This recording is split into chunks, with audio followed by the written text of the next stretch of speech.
Assalamualaikum warahmatullahi wabarakatuh, Mak. Waalaikumsalam warahmatullahi wabarakatuh. Selamat pagi Bung Adit. Selamat pagi Dun Sanak Penengah RI Puro 4 Surau Kearifan Lokal Minangkabau. Iya, sehat ya, Mak ya? Alhamdulillah. Alhamdulillah, baik, Mak. Nah, teman-temanku, pagi ini kita akan kembali melanjutkan penelusuran kita uh, seputar Pusako Kaum ya, Mak ya. Iya, Tentang Pusako Kaum, dan tentunya perjalanan kita sudah cukup panjang nih, mulai dari Pusako Minangkabau dari awalnya gitu ya, Mak ya, iya, keterangan secara umum, dan kita juga sudah lanjut dengan penjelasan berikutnya. Baik, matangku, sebelum kita lebih banyak berdiskusi tentang uh, kearifan dalam musik kaum dan jenisnya ini, mungkin ada baiknya kita review sejenak, Mak ya. Silakan, Mak. baik, terima kasih Bung Adit. Dun Sanak Penengah RI Puro 4 dimanapun berada. Kita sudah beberapa kali pertemuan tentang Pusako atau Harato di Minangkabau. Mulai dari sifat dan statusnya sudah kita bahas tentang Harato Tambilang Ameh yang diharapkan sifat dan statusnya tidak berubah sepanjang masa sampai hari kiamat, bahkan diharapkan begitu. Kemudian ada Harato Tambilang Basi yang diberi peluang untuk berubah. Inilah yang kemudian berubah menjadi istilah Pusako Tinggi, peralihan dari Tambilang Ameh, dan Pusako Rendah dalam penjelasan tentang Tambilang Basi. Kemudian kita sudah bahas juga bahwa Pusako itu ada tingkatan kepemilikan. Ada kepemilikan pribadi, ada kepemilikan kaum, ada kepemilikan suku, ada kepemilikan oleh nagari, dan ada kepemilikan bersama beberapa nagari atau syarikat beberapa nagari. Nah, kalau pemilikan pribadi itu bisa kita artikan sebagai harto pusakoranda atau uh, pemilikan yang diberi peluang untuk berubah-ubah status dan penggunaannya. Yang kita bahas sekarang adalah pusako kaum. Dalam banyak sekali tuturan kata pusako dijelaskan bahwa seluruh wilayah di Minangkabau itu uh, sebuah benda sekecil apapun sudah ada pemiliknya. Sabidang tanah lawan milik, sebuah batang lah punyo. Tidak mungkin di alam Minangkabau ini tidak ada pemiliknya. Dan tentu saja kemudian kepemilikan itu lebih banyak dalam arti kepemilikan bersama atau kepemilikan komunal. Nah, kepemilikan komunal pertama atau kelompok pertama adalah kepemilikan oleh kaum. Kaum adalah sekelompok anggota masyarakat dalam sebuah rumah gadang dengan kepemimpinan oleh seorang laki-laki yang dikatakan tungganai. Rumah gadang di Bari Batungganai artinya dia dipimpin oleh seorang tungganai, seorang mamak. Bisa dia mamak kepala waris, bisa dia mamak penghulu. Nah, kaum itu diikat oleh satu ikatan darah, satu nenek. Nah, maka dari luar Minangkabau orang memandangnya sebagai garis keturunan ibu atau matrilineal. Sebenarnya di Minangkabau garis keturunan ibu dan bapak itu dua-duanya diakui.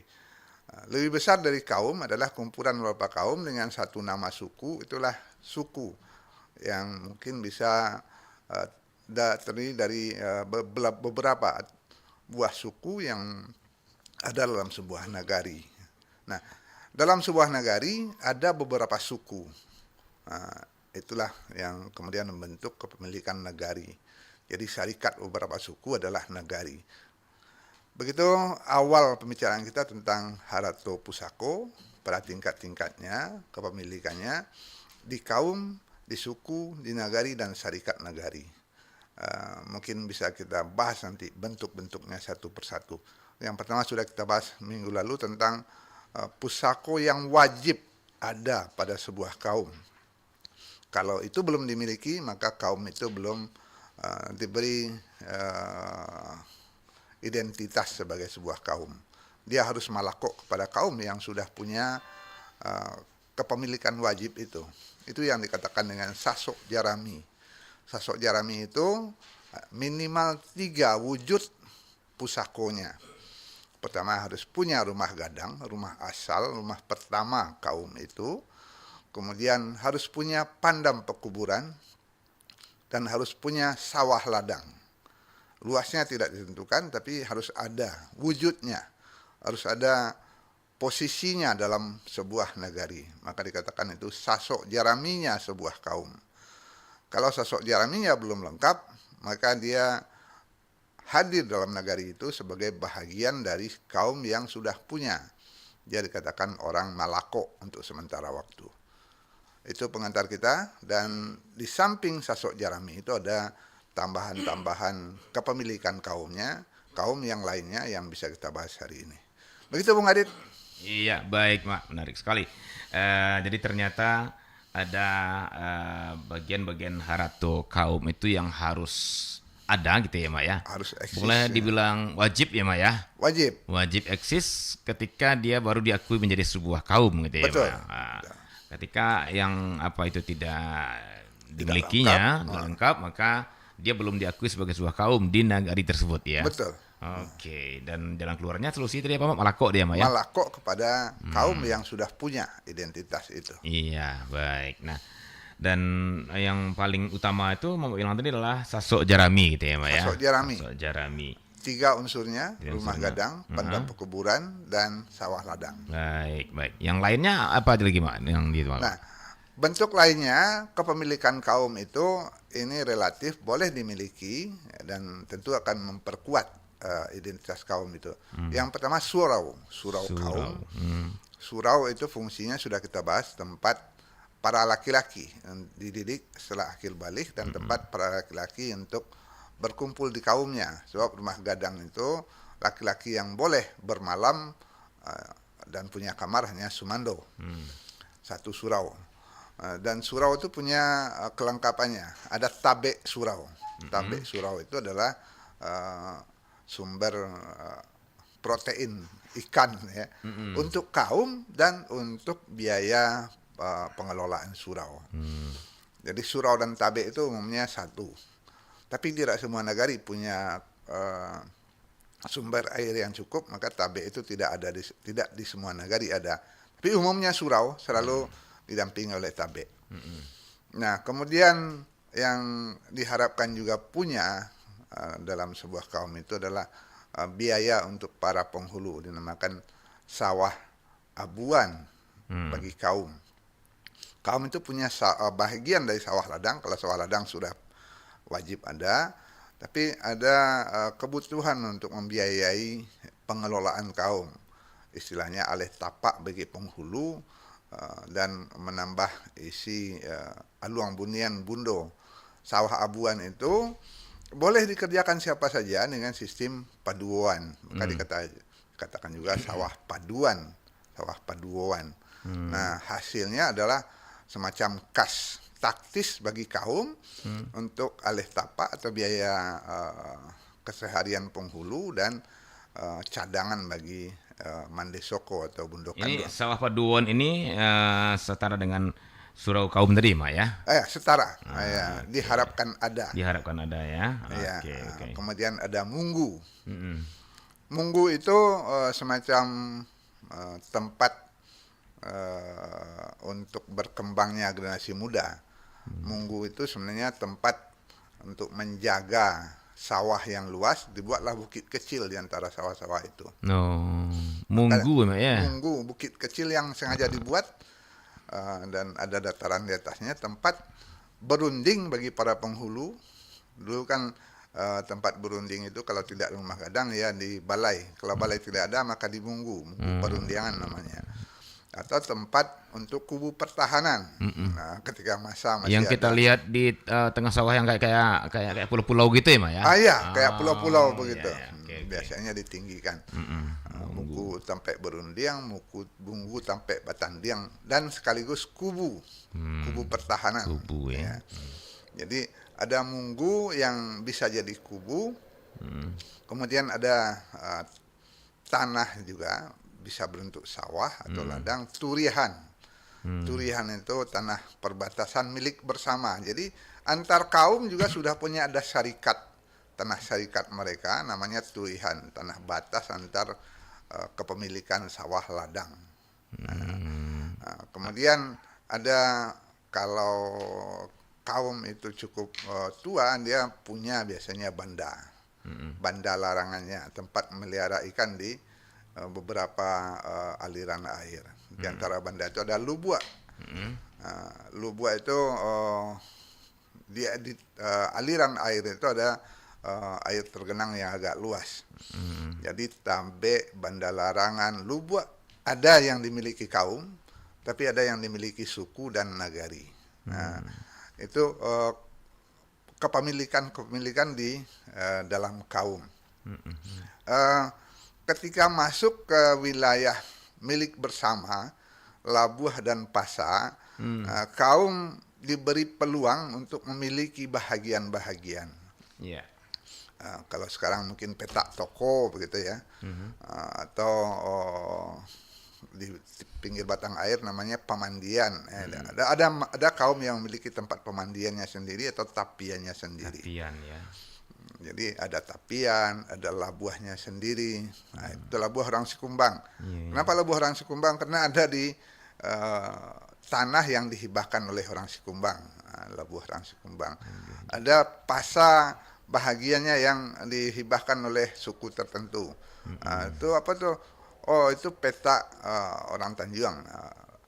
Tanah yang dihibahkan jadi pasar, tapi kepemilikannya oleh sebuah suku. Biasanya hasilnya bagi dua. Yang bikin kedai di sana menyerahkan separuh untungnya, labanya untuk suku, untuk kaum. Nah, itu antara lain properti-properti atau kepemilikan-pemilikan tambahan dari kaum di dalam nagari. Nah, kita ulang kembali 3 sasok jerami itu, rumah gadang, pandang pakuburan, dan sawah ladang. Nah, tentu yang paling luas itu sawah ladang. Nah, kemudian ada surau dengan tabeknya, ada sawah abuan atau sawah paduan, ada turihan yang milik bersama dengan kaum lain. Kemudian ada labuah juga, kaum juga bisa punya labuah, kaum juga bisa punya pasar bahagiannya yang ada di kepemilikan bersama itu. Nah, kemudian ada munggu sampai Burundiang, munggu sampai Batandiang, tempat generasi muda melatih dirinya. Biasanya tempat mamak mengajari kemanakannya latihan silat. Begitu. Jadi itulah sumber-sumber penghidupan dan sumber kegiatan sosial kaum di nagari. Jadi makin lengkap kaum itu memiliki hal-hal atau benda-benda pusako seperti itu, makin tinggilah posisi sosial di nagari, karena dia akan jadi tempat mengadu bagi kaum yang lain yang belum punya. Misalnya kaum yang lain belum punya kedai atau lapau di pasar, dia akan mengadu kepada kaum yang sudah punya. Orang Tanjung punya tuh petak kedai di balai, mengadulah ke situ untuk menggalih misalnya, dan seterusnya. Begitu Bung Adit. Baik. Menarik sekali, terima kasih Mak ya.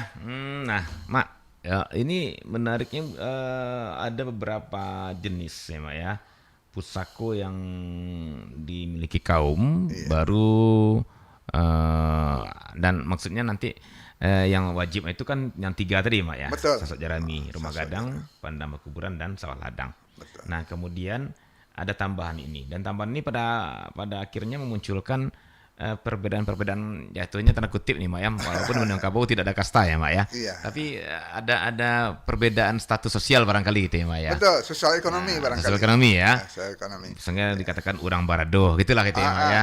Itu suku Nampalian Tuo, sawah ladangnya langkok, turihannya lai, sawah habuannya ado, sudut balainya ado, labuahnya ado. Nah, artinya dia memiliki banyak hal. Nah, Mak, yang jadi pertanyaan begini Mak.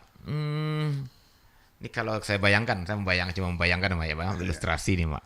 Ketika sebuah nagari itu belum terbentuk, tentu istilahnya baru katakanlah wilayah atau tanah tak bertuan gitu ya Mak ya, yang akan ditaruko gitu ya Mak ya. Betul. Nah, sementara waktu itu bukankah sudah datang 4 suku ini bersamaan? Atau memang masing-masing suku yang menaruko, gimana?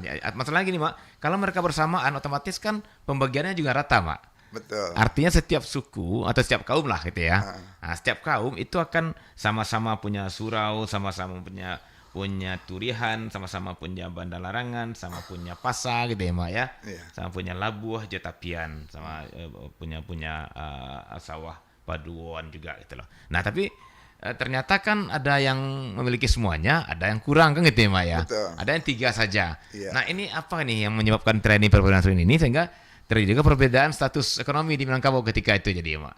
Nah, itu biasanya dijelaskan dalam Tambau Nagari tentang siapa yang pertama datang di Nagari. Oh, Mereka tidak serentak datang, Bang udah Adit. serentak ya, Mak ya? Tidak serentak.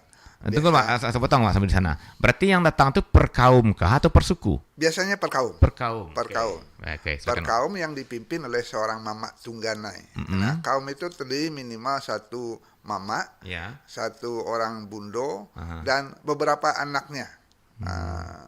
Jadi satu mamak dengan sekian kemenakannya. Bisa saja bundo itu beberapa orang, bisa saja mamak itu beberapa orang. Dan di sanalah mereka menyatakan sebagai kaum. Nah, ketika mereka membuka sebuah lahan, nama pertama itu Tarata. Tarata itu dinamai dengan nama kaum itu. Kotarata orang Koto, Kotarata orang Tanjuang.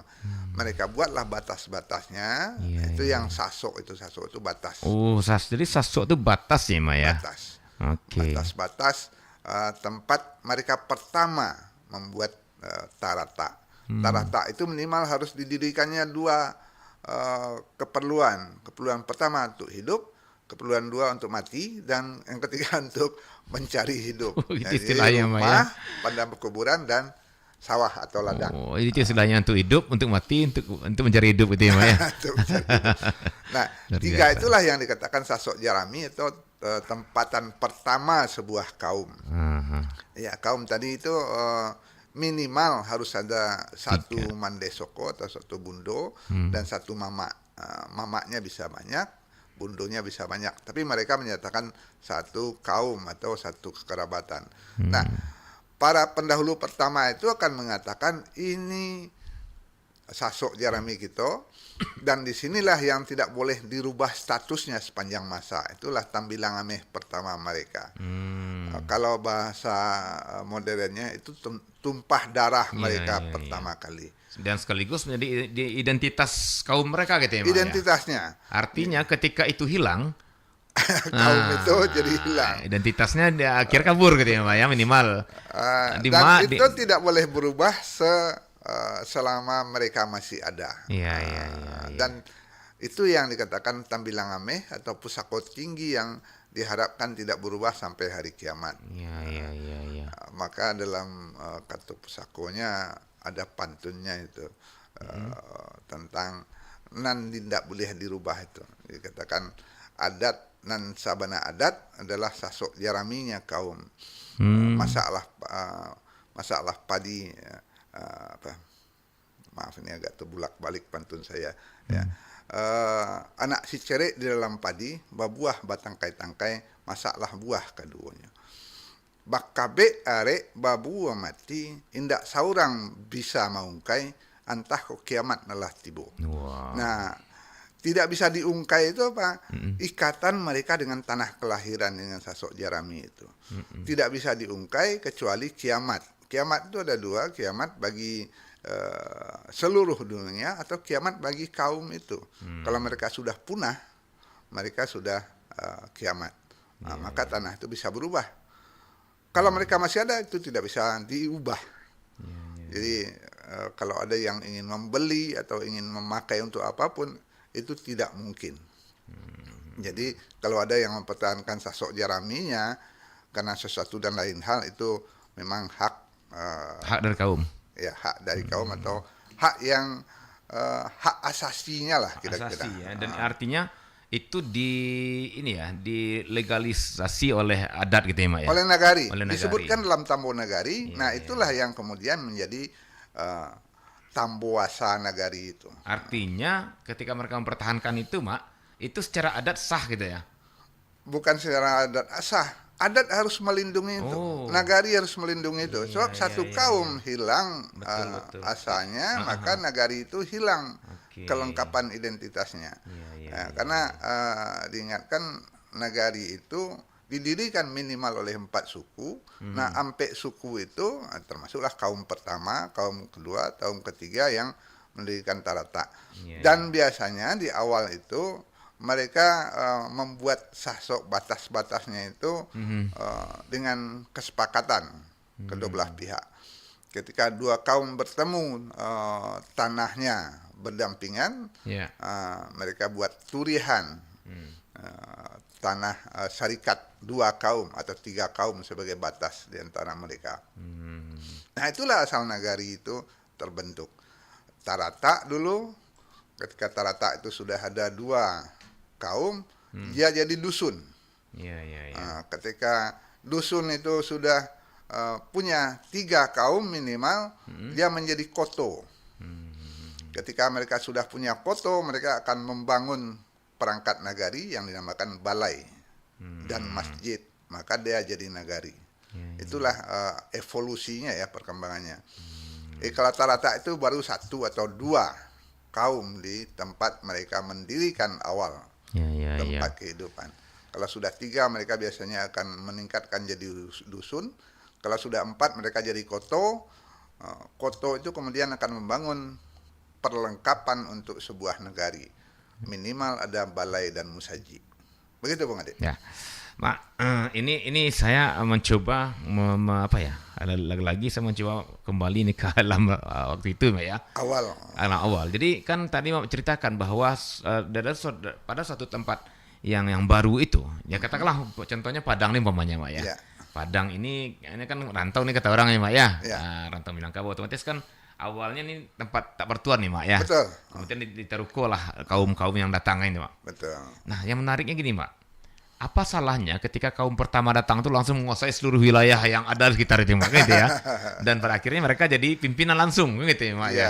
Biasanya kan manusia itu secara umum kan ada kecenderungan seperti itu, Mak ya. Ada egonya. Egonya untuk menguasai lebih luas lagi gitu ya. Dan pada akhirnya nanti mereka lah yang jadi yang utama di sekitar di lingkungan itu gitu, Mak. Nah, sehingga ketika datang kaum kedua, kaum ketiga, kaum keempat, maka mereka harus tunduk ke yang menguasai pertama. Kan gitu, Mak. Tapi ternyata dari urai Mama mereka juga tidak mengambil keseluruhnya. Iya. Dengan alasan argumentasi mah ada batas-batasnya gitu ya, Mak ya. Betul. Ada sasoknya, baru ada jeraminya kan gitu ya, Mak Iya, ya. Artinya tetap disisihkan. Nah, ini kira-kira kearifan apa yang bisa kita petik di sini, Mak? Ya, yang pertama nenek moyang kita itu berpegang kepada aturan adat mungkin jo patuh.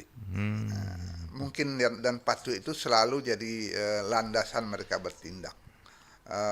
Mungkinkah sebuah nagari didirikan oleh satu suku? Tidak. Oh, itu ya, Mak ya. Maka patutkah sebuah suku menguasai satu wilayah nagari? Tidak. Ketika kemungkinan itu tidak bisa terjadi, maka kepatutannya juga tidak layak terjadi. Tapi saya potong sebentar, Mak. Kalau persoalan mungkin, itu mungkin bisa kita pertimbangkan ya. Nggak mungkin satu kesepian dong, satu kaum menjaga dengan Mak ya. Iya. Tapi kalau patutkah atau tidaknya kan kembali ke kita ya, Mak. Ya, ada raso juga. Kan patut aja saya menguasai semuanya kan gitu ya. Kan saya yang pertama datang gitu loh. Nanti yang datang kemudian ya harus menjadi bawa apa saya gitu loh. Tunduk ke saya, ambillah bagaimana lain tapi tunduk ke saya kan bisa aja gitu. Tapi ternyata tidak. Nah, berarti di patut ini ada nilai, Mak ya. Betul. Jadi dimulai dengan mungkin itu berdasarkan aturan, regulasi. Regulasi nagari kan minimal 4 suku. Oh gitu. Artinya mereka ketika membuka nagari belum bertuan itu tetap mengacu kepada konstitusinya. Keinginan untuk punya nagari itu selalu ada. Selalu ada, tapi konstitusinya mengatur harus 4 gitu ya, Mak ya. Harus 4. Maka mereka memberi peluang kepada suku lain di sampingnya untuk hadir, bahkan diundang. Ini cerita masing-masing suku begini. Ketika sudah dibuka Tarata oleh suku A, mereka merasa kesepian, mereka kembali ke negari awalnya, mengundang suku B. Gitu. Kami buka lahan di situ, buka Tarata di situ, kawani kami. Maka datanglah suku B yang diajak oleh suku A. Mereka akan berdampingan dan seterusnya sampai mereka layak menjadi sebuah nagari. Jadi keinginan untuk bersama itu ada dalam naluri. Memang dari awalnya Minangkabau itu kolektivitas ini, Mak ya. Iya, keinginan hidup bersama berdampingan itu mereka perlukan. Artinya Minangkabau itu anti individualisme berarti, Mak ya. Betul. Oke. Inklusif dan komunal. Mereka tidak siap untuk hanya sendiri saja. Iya, iya, Ya iya. kalau kita menonton film-film koboi misalnya, mereka mendirikan nagarinya sendiri, mereka pagari. Iya, iya. Tapi di Minangkabau pagar antar tanah itu tidak ada sebenarnya. Iya, iya. Yang ada cuma batas-batas imajiner. Iya, batas imajiner. Bintala itu tidak dibuat beton. Pematang itu hanya tanah yang ditinggikan sekadar telapak kaki. Iya, iya. Itu iya. batas yang sangat sederhana. Betul, Ya, betul, jadi betul. tidak badindiang sampai ke langit, begitu orang Minang itu Iya, antar iya, suku dan antar kaum itu. Heeh. Jadi kembali kepada awal tadi, kenapa tidak satu suku saja menguasai sebuah nagari? Yang pertama, karena menurut regulasi adat itu tidak mungkin. Nagari tidak bisa berdiri hanya dengan satu suku. Nah, kemudian datang yang kedua, patut. Nah, patut itu raso jo paresonya yang akan bicara. Ndak patut awak induk surang di alam ko. Maka mereka akan berpikir untuk mengundang, mengajak kaum lain untuk membuka tarata pula, dan mereka hidup bersama minimal 4 suku supaya mereka bisa punya nagari sendiri. Iya, Nah, itu pikiran awal. Itulah barangkali kearifan nenek moyang hidup komunal. Karena tantangan mereka bukan tantangan terhadap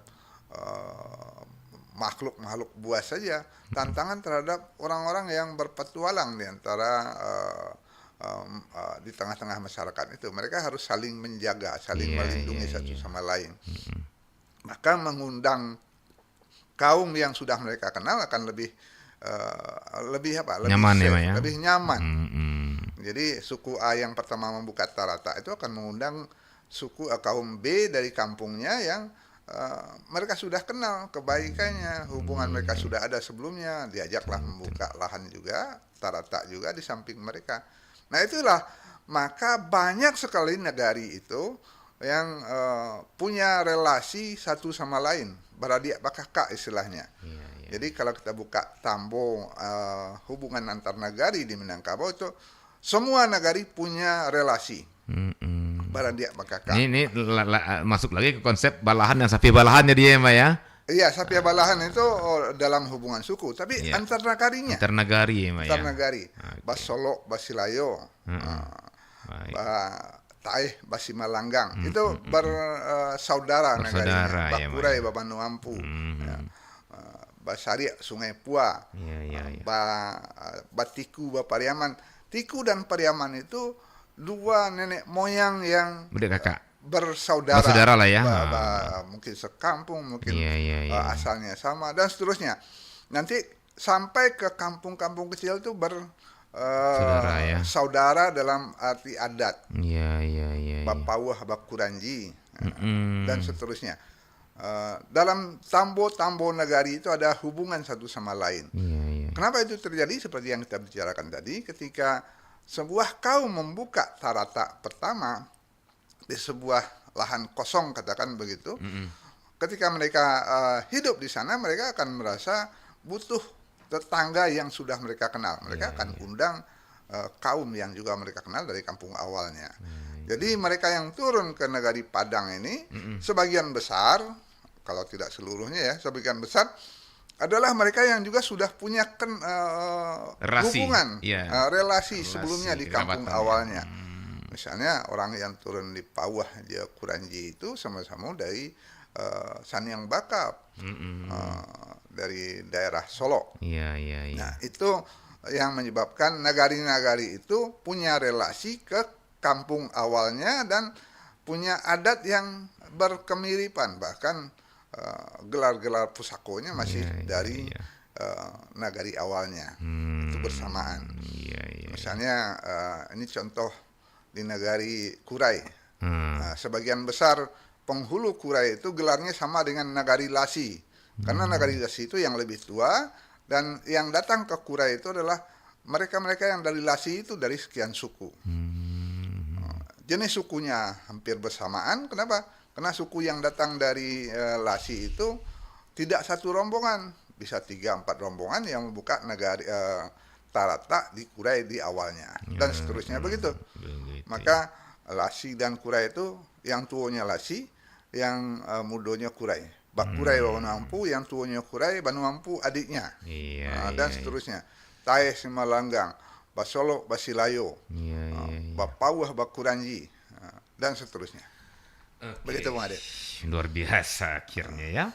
Kita lari ke sana. Baik, nah jadi otomatis Mak ketika terbuka negari itu yang 8 ini ya, yang 3 udah pasti harus karena ini identitas awal kaum ya Mak ya. Iya. Tapi kan ketika negari itu terbuka itu kan 4 kaum minimal. Betul. Otomatis yang 3 ini, yang rumah gadang, pandama kuburan dan sawah ladang, keempat kaumnya pasti ada harus ya Mak ya. Betul. Nah otomatis karena mereka saling ajak mengajak, ke-8 ini barangkali juga punya gitu, bukan?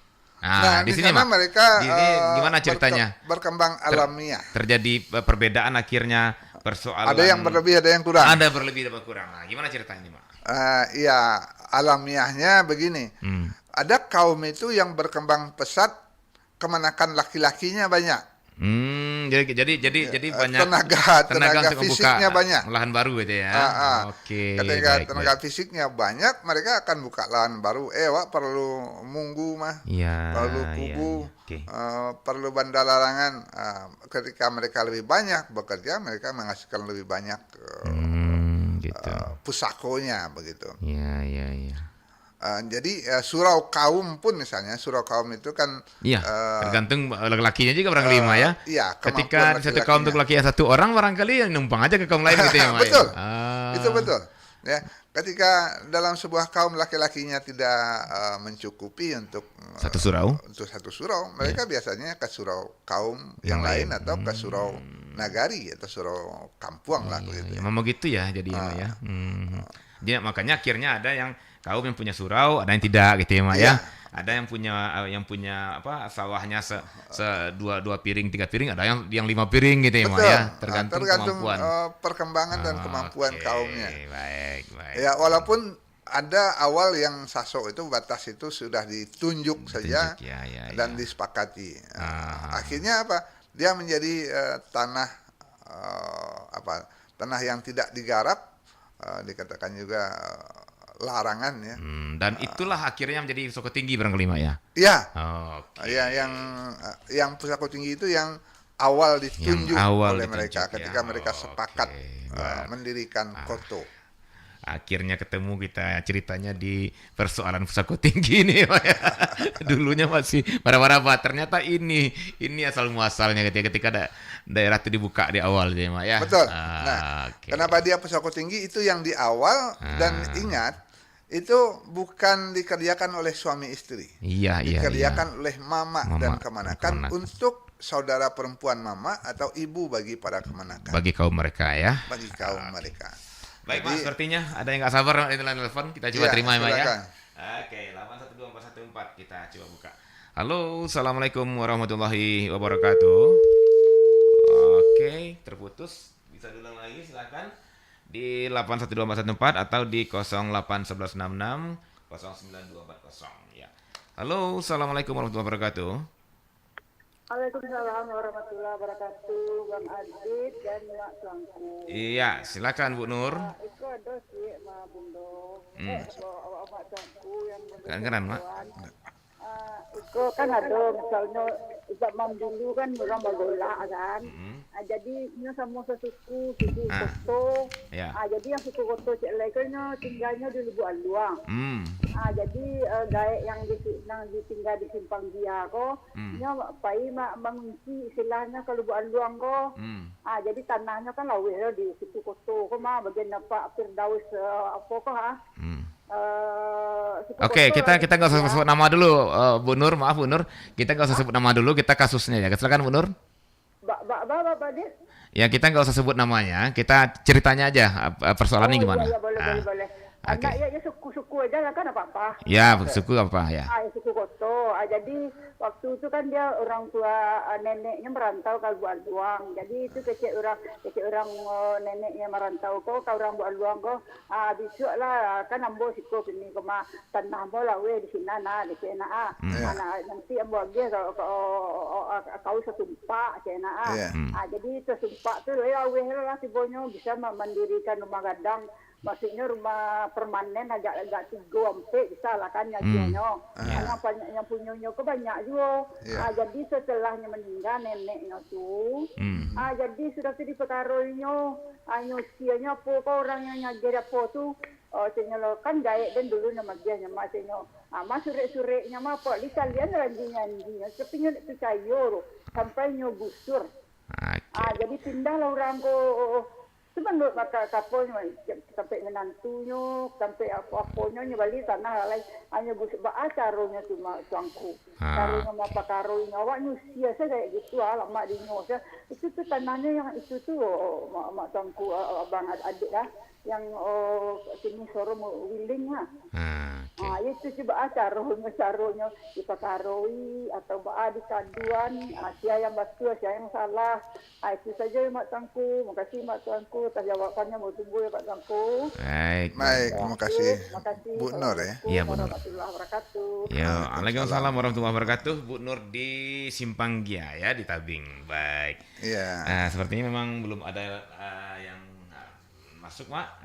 Kita ada yang Mak masuk, kita gabung ya. Oke, udah gabung. Tapi Silakan. inti pertanyaan sudah kita tangkap. Insyaallah. Oke. Baik, silakan di 812 tadi sepertinya ada masuk ya. Halo, assalamualaikum warahmatullahi wabarakatuh. Waalaikumsalam sih. Ya, Pak Sam, Pak Sam. Silakan Pak Zam. Ya, silakan Pak Sam. Awak tertarik tadi itu. Ah, Ketua pada tu tadi sosok Majirami itu. Iya, Sosok Majirami itu kan tidak boleh hilang dan tidak boleh dikejar. betul. ya. Ya apa tuh merubahnya kiamat kan itu. Akhirnya ku yang merubah tu tidak kiamat adalah itu program. Oke. Baik. Program yang merubah. Ada satu tupak Jirami satu kaum itulah hilang di. Oke. Itu di tapi awal di mati hilang. Oke. Ada gizi tanda konsolidasi itu tapi itu lima malah letaknya.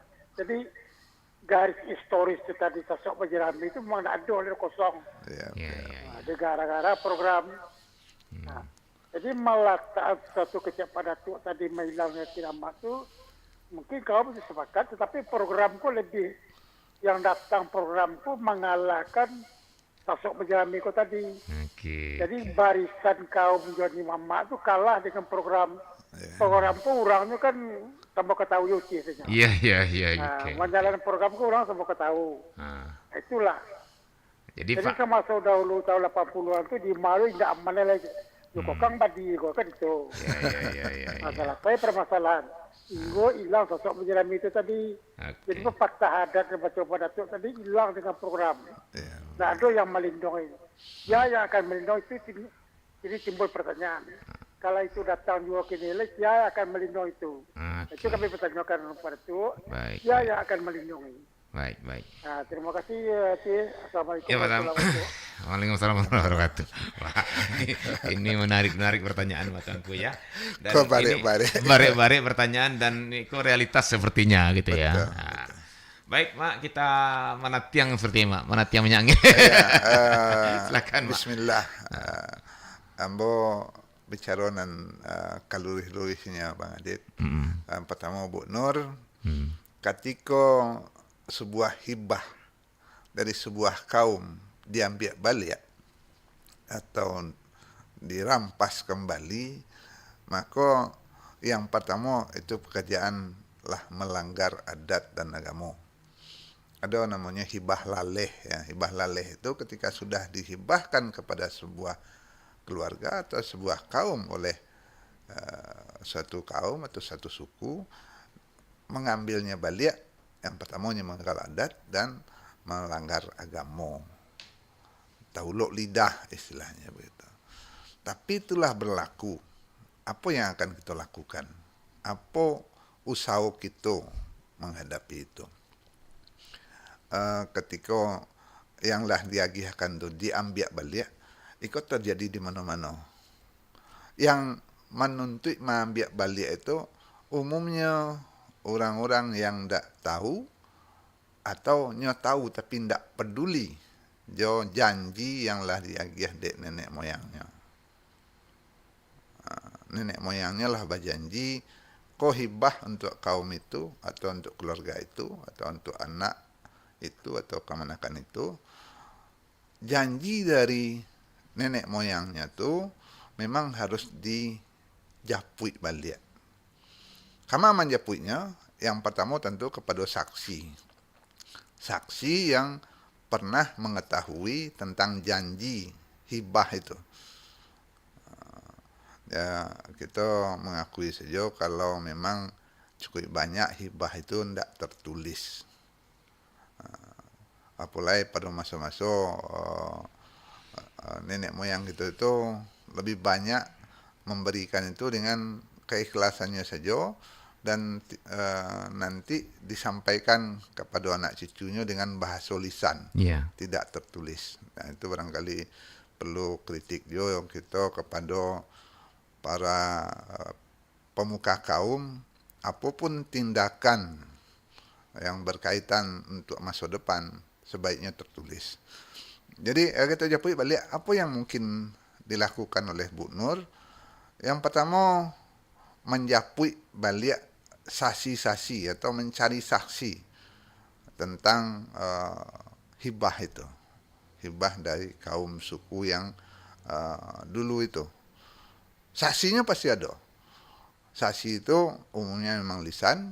Nah, keturunan dari orang yang menyaksikan pasti ada, baik dari kaum lain atau suku lain, atau dari para penghulu atau kerapatan nagari. Nah, itu memang kerajaannya kerja kareh, perlu pengacara barangkali untuk menjapui itu, mendapatkan data janji hibah itu. Dan itu kerja hukum, kerja dengan pihak-pihak yang mengerti hukum adat. Mudah-mudahan Bu bisa bersobok dia orang yang mau dan siap membantu untuk itu. Ada beberapa lembaga bantuan hukum, nanti kalau perlu dicari, Ambo bisa tunjukkan 1-2 lembaga bantuan hukum yang mau melakukan itu, membantu mencari, menjapui balik janji yang pernah diberikan oleh nenek moyang mereka, dan itu ada tercatat atau teringat oleh para saksi atau pelanjut para saksi itu, para penghulu di kerapatan nagari. Itu yang pertama untuk Bu Nur. Ya, mereka sudah melanggar janji nenek moyangnya. Yang kedua, kita japui janji itu kalau kita ingin mengambil kembali hak kita. Yang untuk Pak Zam, mungkin mau tambah sedikit untuk Bu Nur. Seandainya hal itu tidak mampu dilakukan, hal yang mungkin juga bisa dilakukan oleh Bu Nur adalah berusaha melapihkan dengan ikhlas. Barangkali itu jalan terakhir kalau kita tidak bisa menjapui secara hukum janji itu. Kalau bisa japui secara hukum, ya silakan. Kemudian untuk Pak Zam, ikut barik.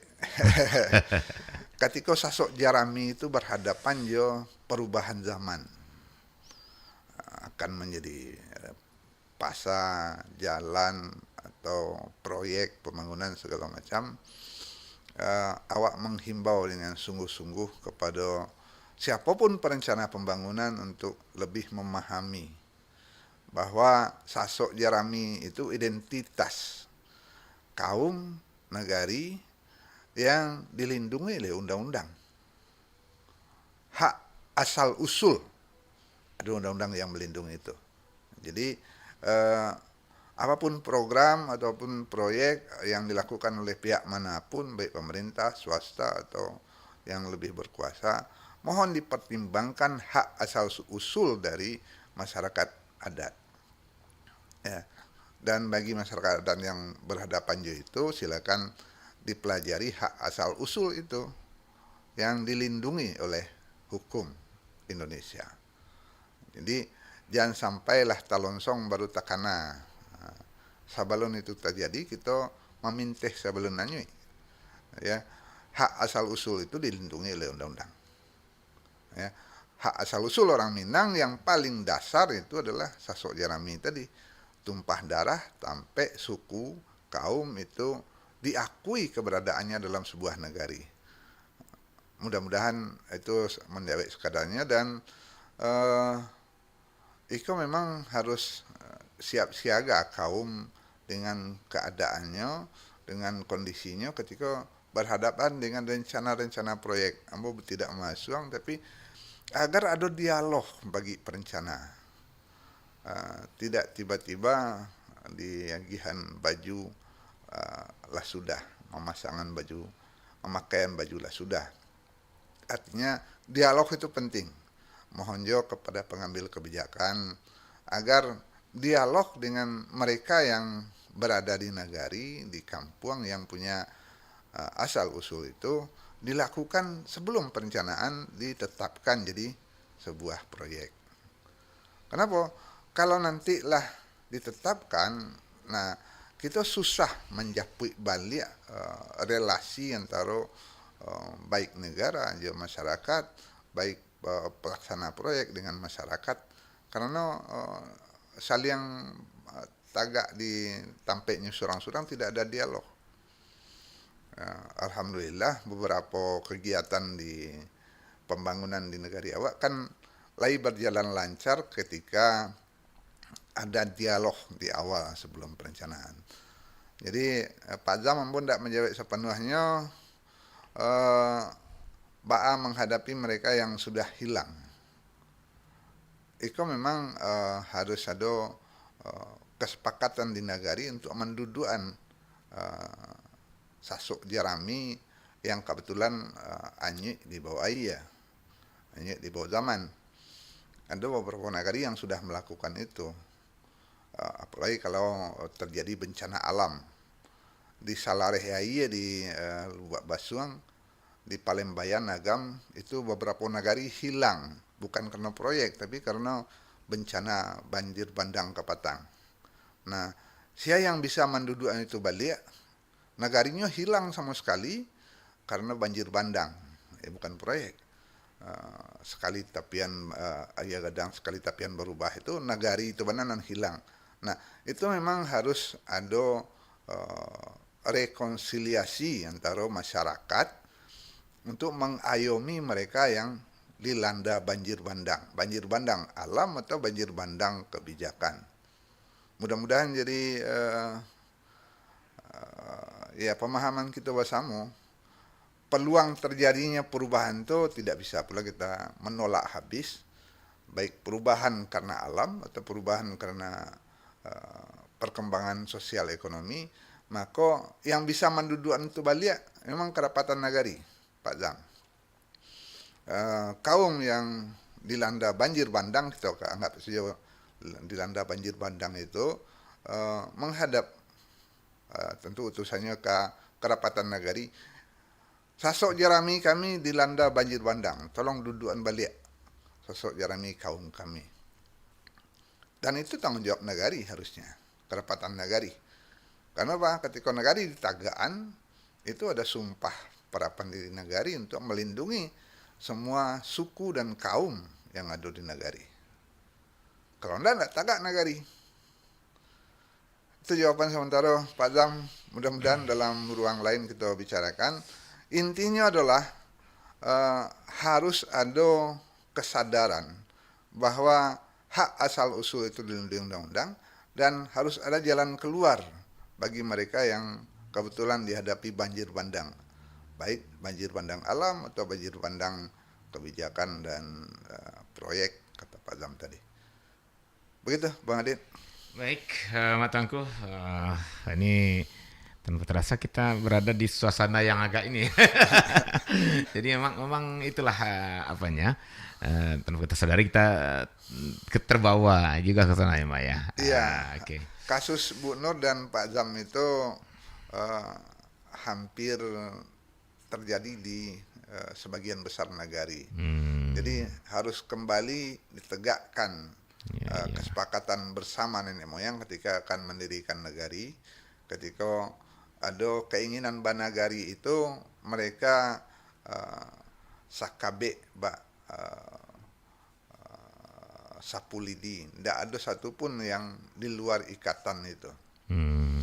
Kalau keluar dari ikatan, makanya lidi itu akan jadi mainan angin.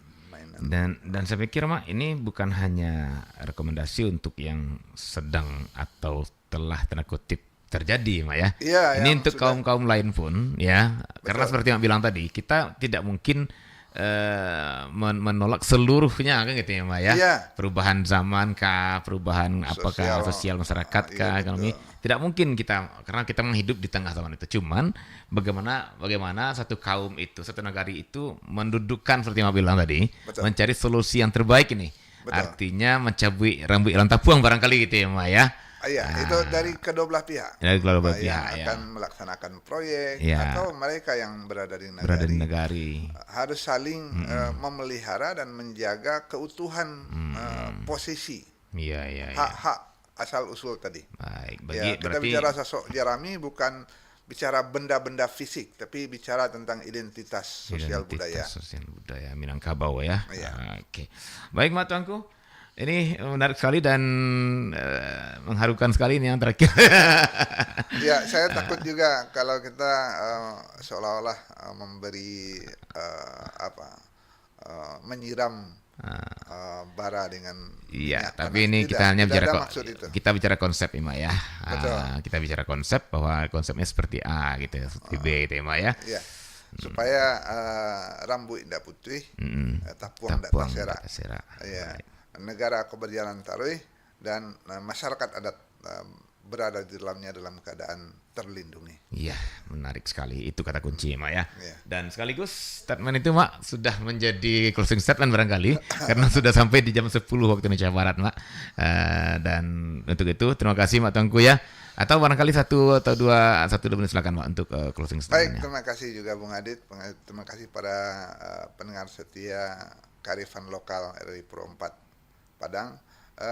Mudah-mudahan kita menyadari bahwa keberlanjutan negara ini dan keberlanjutan masyarakat itu adalah cancang nan duo sagaragai. Jangan salah satu maju terlalu kencang, yang lain tertinggal.